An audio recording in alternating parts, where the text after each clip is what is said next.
நண்பர்கள் அனைவருக்கும் வணக்கம். 2026 எலெக்ஷனுக்கு அப்புறமா தமிழக வெற்றி கழகம் ஆட்சி அமைச்சு பலவிதமான நலத்திட்டங்களை மக்களுக்கு ஒவ்வொன்றா அறிவிச்சுட்டே வராங்க. அதுல மக்கள் பெரும்பாலும் எதிர்பார்க்கக்கூடிய மிக முக்கியமான ஒரு விஷயம் என்னன்னு பாத்தீங்கன்னா, கூட்டுறவு வங்கிகள் மற்றும் பொதுத்துறை வங்கிகள்ல வாங்கிய நகை கடன் மீதான தள்ளுபடி ஏதாவது வருமா அப்படின்னு சொல்லிட்டு ரொம்பவே ஆர்வமா காத்துக்கிட்டு இருக்காங்க. 2021 எலெக்ஷன்லயுமே பாத்தீங்கன்னா, அந்த தேர்தலுக்கு முன்னாடி செப்டம்பர் மாதத்துல நகை கடன் தள்ளுபடி அப்படின்னு சொல்லிட்டு திமுக ஆட்சியில அறிவிச்சாங்க. இதை பாத்தீங்கன்னா 5 சவரன் வரைக்கும், அதாவது கூட்டுறவு வங்கிகள்ல 5 சவரன் வரைக்கும் நகை கடன் வாங்கினவங்களுக்கு அந்த கடன் தள்ளுபடி செய்யறோம் அப்படின்னு சொல்லியிருந்தாங்க. அது மக்களுக்கு மிகவும் மகிழ்ச்சி அளிச்சிருந்துச்சு. அதனுடைய தாக்கம் அப்படின்றது பாத்தீங்கன்னா 2029 நாடாளுமன்ற தேர்தல்ல எதிரொலிச்சதுன்னே சொல்லலாம். அதே மாதிரியான ஏதாவது திட்டம் இப்ப 2026லயும் வருமா, அதாவது நகை கடன் தள்ளுபடி ஏதாவது அறிவிக்கப்படுமா அப்படின்னு சொல்லிட்டு மக்கள் ரொம்ப ஆர்வமா காத்துட்டு இருக்காங்க. இப்ப 2026 எலெக்ஷனும் முடிஞ்சிருச்சு. அதுக்கப்புறமா பாத்தீங்கன்னா தமிழக வெற்றி கழகம் பாத்தீங்கன்னா ஆட்சியும் அமைச்சிட்டாங்க. அடுத்து மக்களுக்கு ஒவ்வொரு நலத்திட்டமா பாத்தீங்கன்னா அறிவிச்சுட்டே வராங்க. அதுல பாத்தீங்கன்னா ஒவ்வொரு குடும்பத்துக்குமே பாத்தீங்கன்னா 200 யூனிட் வரைக்குமே இலவச மின்சாரம் அப்படின்னு சொல்லிட்டு திட்டத்தை அறிவிச்சிருக்காங்க. அதை தொடர்ந்து பாத்தீங்கன்னா விவசாயிகளுக்கு ஒரு குறிப்பிட்ட தொகை வரைக்கும் ஸ்லாப்ஸ் எல்லாம் அமைச்சு இவ்வளவு கடன் வாங்கி இருக்கிறவங்களுக்கு அதாவது ஒரு லிமிட் செட் பண்ணி அதுக்கு ஏத்த மாதிரி உங்களுக்கு விவசாய கடன் தள்ளுபடி செய்யப்படும் அப்படின்னு சொல்லியிருக்காங்க.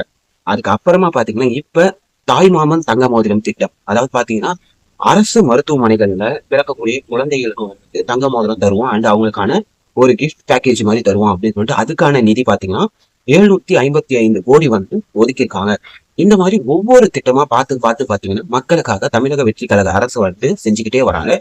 இதனுடைய தொடர்ச்சியா பாத்தீங்கன்னா அடுத்ததா மகளிர் உரிமை தொகை எப்போ உயர்த்தப்படும் அப்படின்ட்டும், அதுக்கப்புறம் நகைக்கடன் தள்ளுபடி செய்யப்படுமா அப்படின்னு சொல்லிட்டோம் மகளிர் தரப்புல இருக்கு ரொம்பவே அதிகமா எதிர்பார்க்கறாங்க. சோ அதுல மக்களுடைய எதிர்பார்ப்பு என்ன அப்படின்றத அப்சர்வ் பண்ணி மக்களுக்கு பிடிச்ச விஷயத்த, மக்களுக்கு பயன் தரக்கூடிய விஷயங்களை ஒவ்வொன்றா அறிவிச்சுட்டே வராங்க. இதன்படி பாத்தீங்கன்னா மக்கள் எதிர்பார்க்கக்கூடிய மிக முக்கியமான திட்டம் தான் இந்த நகை கடன் தள்ளுபடி. இதை பற்றி ஒரு முக்கியமான ஹாப்பியான அப்டேட், ஒரு கிரீன் சிக்னல்னே சொல்லலாம். என்னன்னு பாத்தீங்கன்னா, அதாவது கூட்டுறவு வங்கிகள் மூலியமாக நகைக்கடன் எவ்வளவு வாங்கியிருக்காங்க, யார் யாரெல்லாம் நகைக்கடன் வாங்கியிருக்காங்க, எந்த அளவுக்கு வாங்கியிருக்காங்க அப்படின்ற கடன் விவரங்கள் எல்லாத்தையுமே தமிழ்நாடு அரசு சேகரிச்சுக்கிட்டு வர்றதா தகவல் வெளியாகி இருக்கு. இப்ப பாத்தீங்கன்னா தமிழ்நாடு அரசு பட்ஜெட் போடுறதுல ரொம்பவே தீவிரமா இருக்காங்க. இப்ப அதாவது 2026-27 நிதியாண்டுக்கான பட்ஜெட் போடுற வேலை ரொம்பவே தீவிரமா போய்கிட்டு இருக்கு. இந்த பட்ஜெட்ல பாத்தீங்கன்னா கண்டிப்பா நகைக்கடன் தள்ளுபடி பற்றி ஏதாவது அறிவிப்புகள் வெளியாகலாம் அப்படின்னு சொல்லிட்டு மக்களும் பாத்தீங்கன்னா ரொம்பவே ஆர்வமா காத்துட்டு இருக்காங்க. பல அபிஷியல் நியூஸ் சேனல்ஸுமே பாத்தீங்கன்னா இந்த விஷயத்த சொல்லிக்கிட்டு இருக்காங்க. கண்டிப்பா நகைக்கடன் தள்ளுபடி பற்றி ஏதாவது அப்டேட் வெளியாகும். அதாவது விவசாய கடன்ல செஞ்சாங்க பாத்தீங்களா, அதே மாதிரியான விஷயங்கள் கூட இங்க நடைபெறலாம். ஒரு 50,000 வரைக்குமோ அல்லது 1 லட்சம் வரைக்குமோ கடன்ல தள்ளுபடி ஆகலாம். அப்படி இல்லைன்னா கூட வட்டியில அவங்க கட்டக்கூடிய இந்த வட்டி இருக்கு இல்லையா, அதுல ஏதாவது தள்ளுபடி வரலாம். ஏதாவது ஒண்ணு எல்லா தரப்பு மக்களுக்குமே பயனளிக்கிற வகையில திட்டங்கள் கண்டிப்பா இடம்பெறும் அப்படின்னு சொல்லிட்டு எதிர்பார்க்கலாம். அதனால பொறுத்திருந்து பார்க்கலாம். ஏதாவது அப்டேட்ஸ் உடனடியா வந்துச்சுன்னா இன்ஸ்டன்டா நம்மளுடைய சேனல்ல நம்ம அப்டேட் பண்ணிட்டே இருப்போம். அந்த அப்டேட்ஸ் எல்லாம் மறக்காம மிஸ் பண்ணாம இருக்கு. மறக்காம நம்மளுடைய சேனலை சப்ஸ்கிரைப் பண்ணிக்கோங்க. வேற ஒரு பயனுள்ள வீடியோல நான் உங்களை சந்திக்கிறேன்.